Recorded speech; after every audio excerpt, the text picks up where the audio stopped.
Winning medical malpractice cases. Cases involving medical misconduct can be challenging. One must successfully construct a case and negotiate for a fair settlement in order to prevail in court and receive the compensation they are entitled to.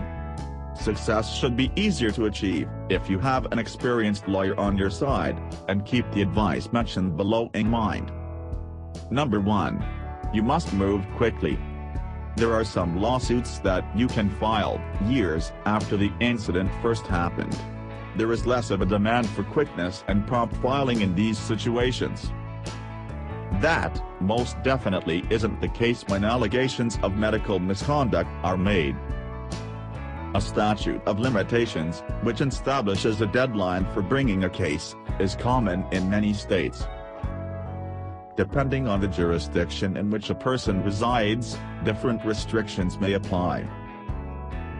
Victims are given varying amounts of time, and there are even variations in the regulations governing when the clock for these deadlines starts. Number 2. Ensure that you obtain written proof. In medical malpractice instances, you'll need to have supporting documentation. Paper-based evidence, including medical records, is typically the best in these circumstances. When you select a lawyer for your case, the first thing you should do is sign the form granting them access to your medical records. When you think you might have a case, ask for a copy of your records so you can start gathering evidence right away.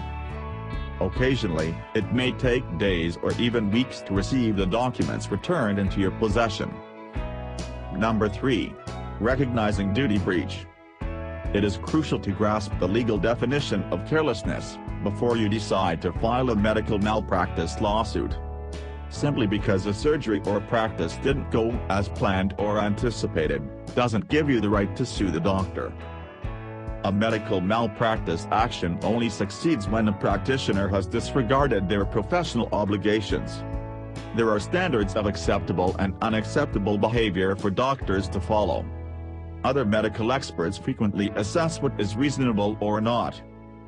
An error that would be viewed as unreasonable by other medical professionals would qualify as a breach of duty for a doctor.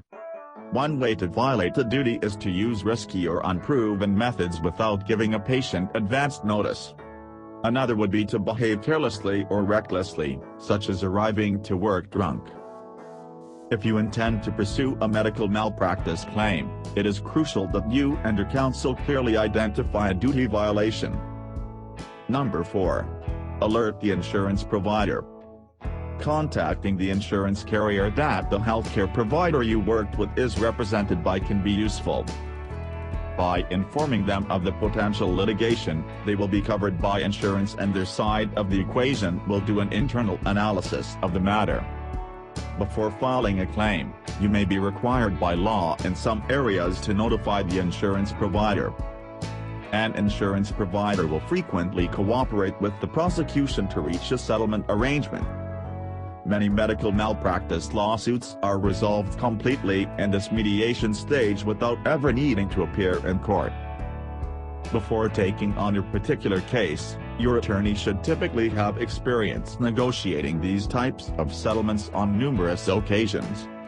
This knowledge can be really helpful. Always consult your attorneys before contacting an insurance provider.